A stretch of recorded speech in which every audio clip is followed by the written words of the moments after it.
Hi everyone, welcome to day 31 of our spring board with Java series. Previous వీడియోలో మనం HTTP method గురించి నేర్చుకున్నాం. ఈరోజు మనం రిక్వెస్ట్ మ్యాపింగ్ యానోటేషన్ గురించి తెలుసుకుందాం. ఫస్ట్, రిక్వెస్ట్ మ్యాపింగ్ అంటే ఏంటి?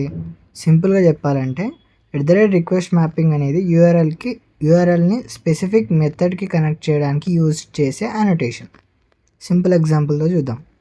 సపోజ్ మన అప్లికేషన్లో స్టూడెంట్ డీటెయిల్స్ ఉన్నాయనుకోండి. యూజర్ బ్రౌజర్లో స్టూడెంట్ అని రిక్వెస్ట్ పంపాడు. ఈ రిక్వెస్ట్ని ఏ మెథడ్ హ్యాండిల్ చేయాలి అని స్ప్రింగ్ బూట్కి ఎలా తెలుస్తుంది? దానికోసమే రిక్వెస్ట్ మ్యాపింగ్ యూజ్ చేస్తాం. ఫర్ ఎగ్జాంపుల్, రిక్వెస్ట్ మ్యాపింగ్ బ్రాకెట్స్లో స్టూడెంట్ అని ఉంది అని యూజ్ చేస్తే /student యూఆర్ఎల్కి వచ్చిన రిక్వెస్ట్ అన్నీ ఆ మెథడ్ దగ్గరికి వస్తాయి.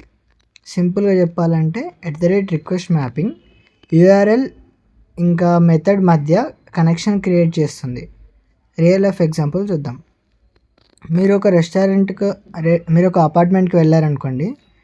ప్రతి ఫ్లాట్కి ఒక నంబర్ ఉంటుంది. ఫ్లాట్ నెంబర్ తెలిస్తే కరెక్ట్ ఫ్లాట్కి ఈజీగా కనుక్కోవచ్చు. అలాగే అప్లికేషన్లో ప్రతి యూఆర్ఎల్కి ఒక స్పెసిఫిక్ మెథడ్ ఉంటుంది. రిక్వెస్ట్ మ్యాపింగ్ ఆ యూఆర్ఎల్ని కరెక్ట్ మెథడ్తో కనెక్ట్ చేస్తుంది. అందుకే యూజర్ రిక్వెస్ట్ కరెక్ట్ ప్లేస్కి రీచ్ అవుతుంది. సింపుల్గా చెప్పాలంటే రిక్వెస్ట్ మ్యాపింగ్ అనేది యూఆర్ఎల్ని మెథడ్ని మ్యాప్ చేసే యానోటేషన్. ఇది స్ప్రింగ్ బూట్లో రెస్ట్ ఏపీఐస్ క్రియేట్ చేయడానికి బేసిక్ యానోటేషన్. తర్వాత స్ప్రింగ్ బూట్లో get mapping, post mapping, put mapping, delete mapping ఇలాంటి యానోటేషన్స్ వస్తాయి. అవి రిక్వెస్ట్ మ్యాపింగ్ని కూడా సింపుల్గా యూజ్ చేయడానికి ఇంట్రడ్యూస్ చేశారు.